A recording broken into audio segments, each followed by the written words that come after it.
Let's talk all things arts on Julie Whitney Scott Presents. Heard only on WGRN 91.9 LP, the Green Renaissance Station. Welcome to Let's Talk All Things Art. I'm your host, Julie Whitney Scott, and today I am bringing an Emmy winner here. He's a poet who is well known in Columbus, Ohio. All I have to do is say Scott Woods anywhere I go, and people immediately say, "Oh, yeah, Scott, I've heard his work, man. He's really cool." He is very well known, but not only that, he's a brother out there that is a social activist too, who uses his work to help improve things for society in general, who uses his work to bring art to all of us out here in our community and to foster and to mentor to other people out there, other youth. And I'm so happy that I finally got him in his busy schedule to come with me and talk with us about his art. Hi, Scott. How are you doing? Thank you for being with me on Let's Talk All Things Art. I am extremely honored to be here. Thank you so much for having me. Oh, yeah. You know, Scott, you remind me so much of when I was younger and the passion that I had for writing, and especially writing my poems, and seeing and watching how it makes people feel and how people have different uh, emotions about the words. Before we get into talking about that and about how uh, the poems and the words and the rhymes can change a person's life, why don't you tell my audience about how you became a poet and what inspired you? So I don't remember a time when I was not doing something creative. Um, my earliest memories go back to about 3 years old, and I was writing and drawing then. Um, but I do draw a line and tell people that I probably didn't get any good until I was around college age. And I was writing a lot then. I was reading a lot then. I was doing all kinds of writing then, screenplays and stories and everything. But poetry is the one that really kind of stuck out. It was the one that I could finish. It's the one that when you were done with it, it was done. And it had the added benefit of when you performed it, people could receive it immediately. And so I would say I was in my 20s when that happened. And I began to even write anything that might have been considered good.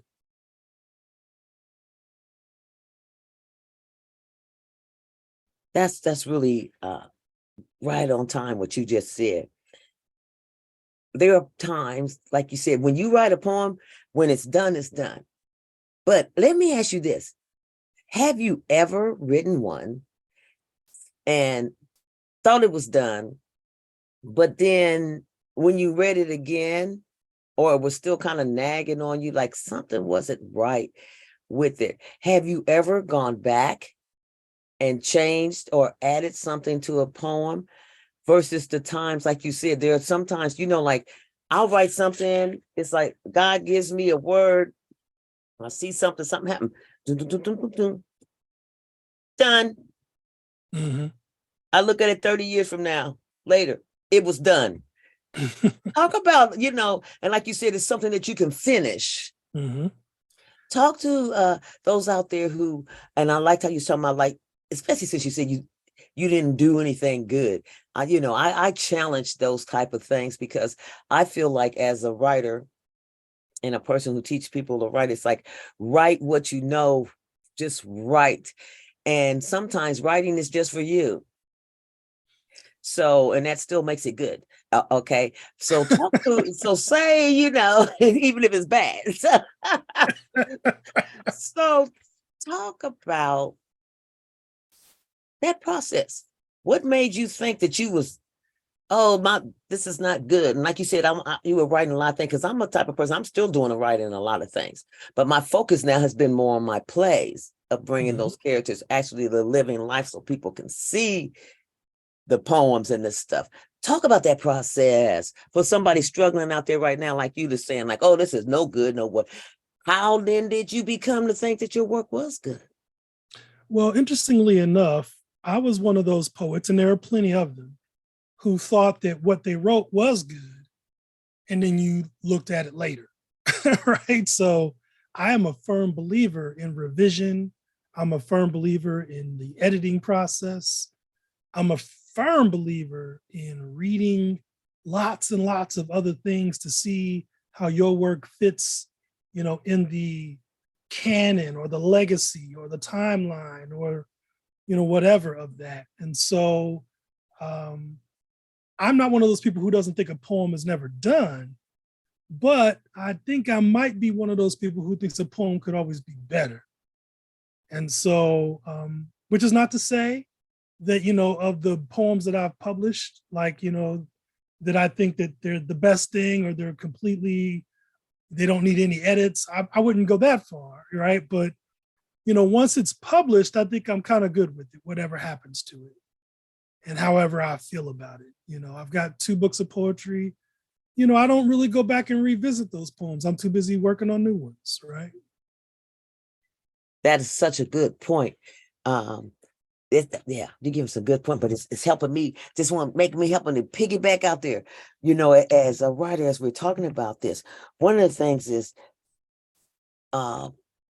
sometimes when we write a poem and we look at it and we think it's good and it's not, or we feel that way, there are times that our work still touches somebody else in another way. And I think that songwriting and poetry kind of weave together. And that, I think those are the 2 things that you start off with a feeling or a thought, and it can evolve into more, like you said, and revision. Talk about the importance, especially since you brought it up. I think it's important for people out there who want their work to be published and who are submitting their work. Talk about that process, about once you make sure it's finished, at least for you, through editing and revision or whatever, before you send it out there, because once it's published, it's out there. Yeah. So, I don't ever feel like I'm ever going to be blocked. Like I don't want to say I don't believe in writer's block. I'll just say it doesn't happen to me. And so I try not to be too precious about things like poems. If I were doing much bigger, longer things, like I also write novels, right? In the past, I've written screenplays. Those things are, much larger commitments. And to realize them, you're going to need other people involved. And so, I tend to worry more and get a little more precious about things like that require that level of effort. Poems, I'm like, you know what? I wrote these 10 poems, these 20 poems, these 30 poems, whatever. I'm going to write another 10 or 20 or 30. Music is about the only other art form where you can kind of apply that kind of math, right, to your output. And so I just tell writers in general, like especially poets, don't be too precious, right? You got to let it go, let it be in the world, let it do what it's going to do, whether you publish it or not, right?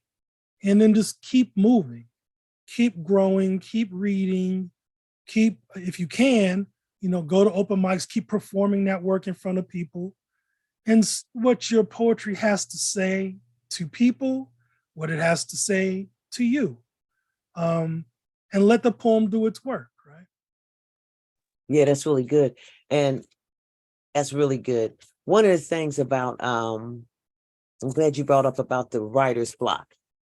I think the times when I see that people say that they are blocked and they can't write anymore, and they're stuck, I find it's because those are people who work only in one genre. That's the only thing I write. I only write plays, or I only write novels. Where someone like you, who's like me, I think that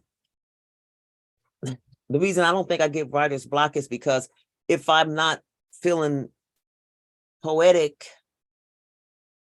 I can write.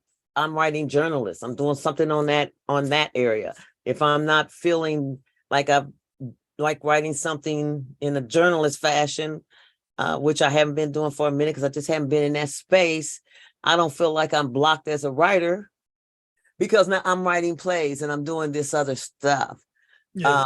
So I think that one of the important things to keep you from feeling like, okay, you're in the writer's block is one of the things, like you were saying, is have other interests, do other things, if that, so that you can keep moving, keep producing if you're a writer, because they say, oh, writers write, and it is, and sometimes people get stuck in that and they go, well, writers write, so I guess I'm not a writer because I got writer's block, and I just can't, today I just can't work on this novel. I can't focus on the push of the next chapter, which I'm at, by the way, with a book for God Have No Sound. It's like, okay, I just push that, let's leave that alone.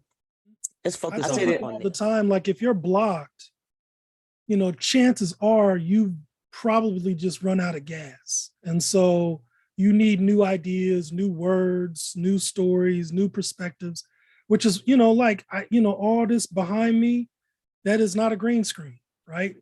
I basically live in a gas station of imagination, right? So I've got thousands of books here. If I need to get rejuvenated, I grab one. I'm gonna keep pushing reading because it is the fuel, right? It's the fuel, it's the guide, it's the teacher, it's the friend of your writing. About 23 feet of books running along this wall both ways, and the poetry's in another bookcase in another room. 2 bookcases technically. So yeah, and for poetry, right? I don't reference that and read that the same way I read other things. Um, because as a poet, I'm always kind of deconstructing what the poem is doing. So it's very rarely a recreational thing. It's very rarely a casual thing for me. I enjoy it, but it is a little bit of work that I can't really turn off when I read poetry.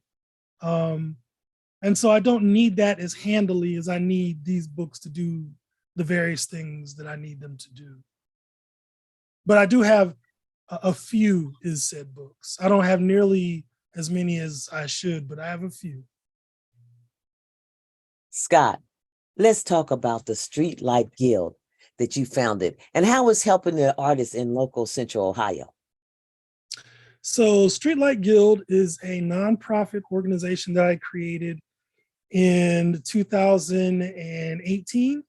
And in 2019, we actually opened doors on a building on Main Street. And what we do is programming. We do cultural programming with an emphasis on the arts, an emphasis on Columbus art, original art, and Black artists specifically.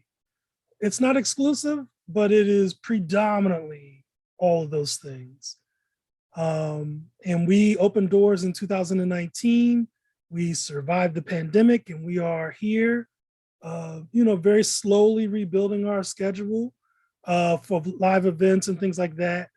And when we opened doors, we largely did pretty much everything. We were running music shows, art exhibits, poetry readings, just anything that I could really think to put in there, I would put in there.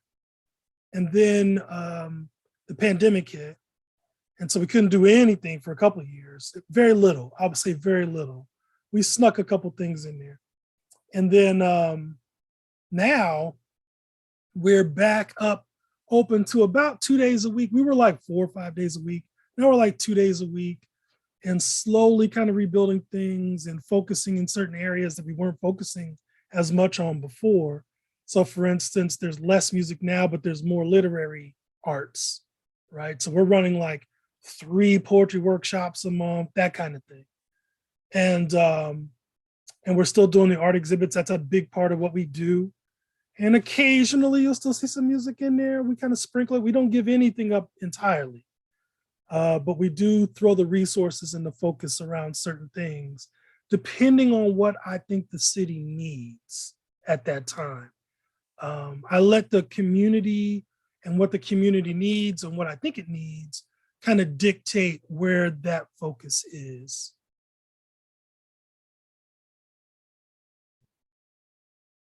Does your organization with this space, do you rent it out? Not anymore. Okay, so you used to let people rent it out. So now everything that's done is done through you and bringing in artists. Basically, I'm never adverse to someone else's idea. I get people who come in with ideas all the time. And sometimes we do those ideas if the resources are there, if the scheduling works, that kind of thing. I'm very easygoing in that respect. But I would say that 80% of the programming that you see on our schedule is in-house, meaning that's something that I coordinated or I came up with or whatever. But about 20% of it, about 1 in every 5 events is something that someone else came to me with. And I say, yeah, let's do that, and I let people do that. So is it a collaboration thing? I'm trying to figure out from your description what it is. Is it you are a performing arts company that also, that's multidisciplinary with the arts in the building, but you also that you put on because you're getting the art for other people, right? So is that where the collaboration comes in? It's like this artist wants to show that they're sculptures, and you say, oh, okay, I like that, that's good, you can come in. Now, are they paying to be that, or is this something that I'm kind of confused with the description. That's fine. We are several things at the same time, so that's okay. So the short answer is the art exhibits run pretty much just like a gallery does. So you do not pay me to be in that space. We take a very small, probably the smallest commission in the city for anything that you might sell, but we do not charge you as an artist for space. We keep the exhibits up somewhere between 1 and 2 months. I commit resources, meaning I spend money getting those spaces ready for your show, depending on what your needs are. But basically, the artists who come in there run their shows, whether they're musicians, whether they're visual artists, whether they're poets. If I didn't expressly hire you to do a thing, then what you do in there is up to you. That's one of the tenets of our space. It's a value of our space. And that is that the artists that come in there get to do the work that they can't do other places, or they feel they can't do other places. And I want them to be their unapologetic selves. And so if we need to repaint some walls, we repaint the walls. If we need to buy furniture for one night, we will buy furniture for one night, right? We are very open to that kind of thing. And so it's only a collaboration in the sense that I see myself as a resource to whoever is coming into that space. When I book an event, I'm a little more hands-on, but I'm as hands-on as an artist wants me to be. A lot of times, especially with the art galleries, we are an artist's first show, like their first solo show. And so they don't always know what that requires, what it takes, what they need. And so I tend to be a little more hands-on with those artists. And if they need me to kind of help them along the way to develop the work for the show, I'm happy to do that too. But a lot of the artists that I work with are already experienced artists. They just may not have gotten a chance to do a solo show, which if you are like a Black artist in this town, whether you do music, whether you do poetry, whether you do visual arts, that's kind of the running case, right? Like you are talented, you've been working in the trenches for years, but no one is giving you that opportunity to run your thing. And so when it allows, I tend to be those people's resource. That's a very needed thing in the community, for sure. Very needed. Mm-hmm. How do people go about finding the information to do that, to be able to present their artistic work there? So right on the website, There's a couple things. You can just hit us an email, right? That's streetlightguild@gmail.com. If you are a visual artist, we have a page expressly set up to tell you what we want from you if you're interested. So we, images, stuff like that. But I will be honest with you, half of the business that we do with people that is not stuff that I come up with first is people walking in the door and they see me, we get to talking, I get a vibe off them, they get a vibe off me. And then I can tell them like, look, this is kind of what we do. The space tends to do most of the work, right? So once they're in it, they go, okay, I see what this is about. I see what your physical parameters are like. And I'm able to talk to the owner, right? But in the event that you can't make it down, email is our best case. The website is a direct shot. Well, one thing is for sure, you've connected with us a lot in this community. You won the Columbus Makes Art Excellent Award for your series Holla 31 Days of Columbus Black Art. I remember that. Talk about how you came about with that idea and how that happened. So Holler is the reason why Streetlight Guild even exists, frankly. Back in 2016, I was invited to come to a high school during Black History Month, of course, and they wanted me to talk. And they were like, will you talk about Columbus Black art? And I was like, sure, I guess I can do that. I'd certainly been doing events up to that point for many years. So sure, I could do that. And so I had a line in that speech where I said, Columbus has enough good quality Black art that it could fill your calendar for a whole month, no repeats, no days off, and it would all be good. It would all be great. And so when I said that in that speech in 2016, it was just kind of a slick line, but it stuck in my mind, right? I kept thinking about it and thinking about it and thinking about it. And you have to remember, it has not been that long in this city where Black art, regardless of its discipline, was largely unheralded. Nobody was looking for us. Nobody was looking for the writers. Nobody was looking for the dancers. Nobody was looking for the artists. They had like a handful of Black people that they go to for everything. And that was it, right? Those are the people who were on the billboards, and I love those artists. Don't get me wrong. I know those artists and I love them all, but they know the deal. And so, right. And so I was like, that's how much art is here. And so in 2017, I launched Holler, the 31-day series. And all I did was put a different Black act in a venue somewhere in the city. We had 11 venues total, doing something in the month of March. And it was amazing. It was amazing. It was like living in the Harlem Renaissance, right? Every day, every night, something Black was happening in the city, and it was different and it was original, right? Because I'm real big on trying to find what Columbus culture is, like to define it.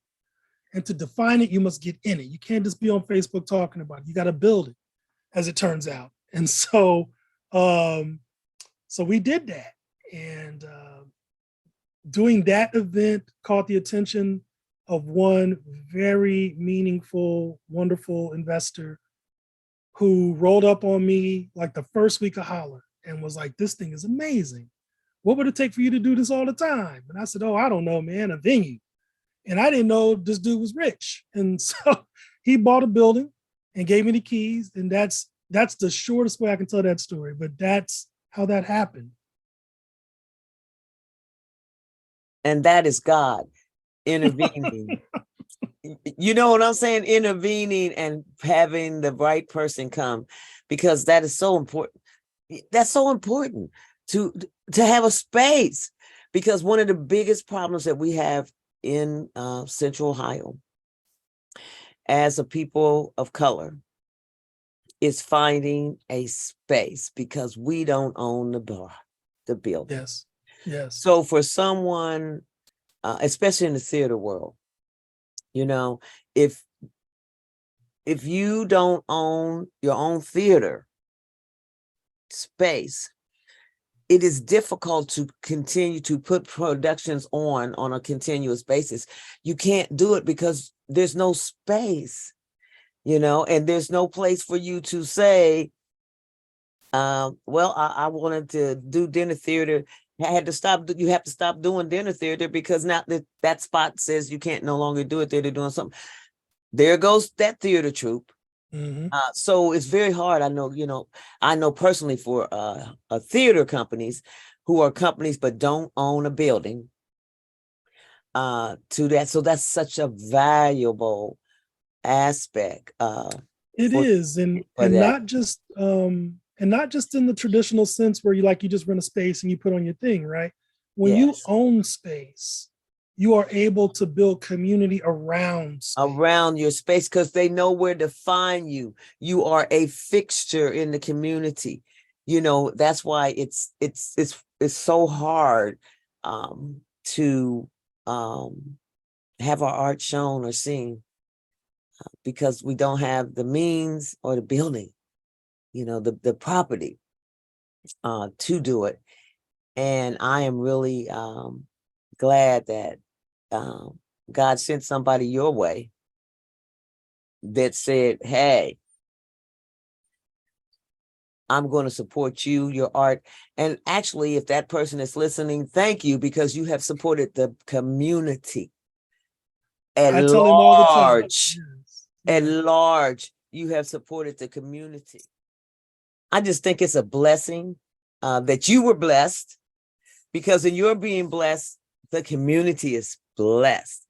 And I am so honored to have you with me today, Mr. Scott Woods, who has won so many awards that we can't even name them. And you're still such a young man, have God knows wherever you're going to go.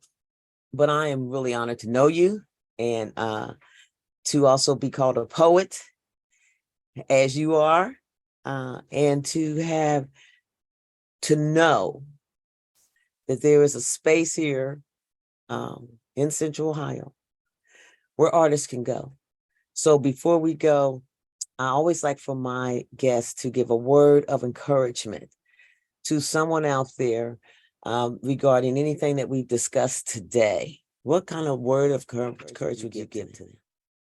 I will tell you the thing that I end up telling most of the artists that I work with, and that is that the answer to whatever it is that you're trying to do or to realize is in the work itself. If you do the work, the answers will come to you. The things that you need will be attracted to you. The resources that you need will come to you. If you are doing the work right, it will come to you. I didn't spend a dime building Streetlight Guild. That money came from the community. There's a fraction of it that comes from grants, but I don't even apply for grants anymore. I get it from the people, and the people trust me with that money because I do the work and I show my work, and there's no question about the work. So whatever it is that you're trying to do, I promise you the answer is somewhere in that work. Those are great words of encouragement.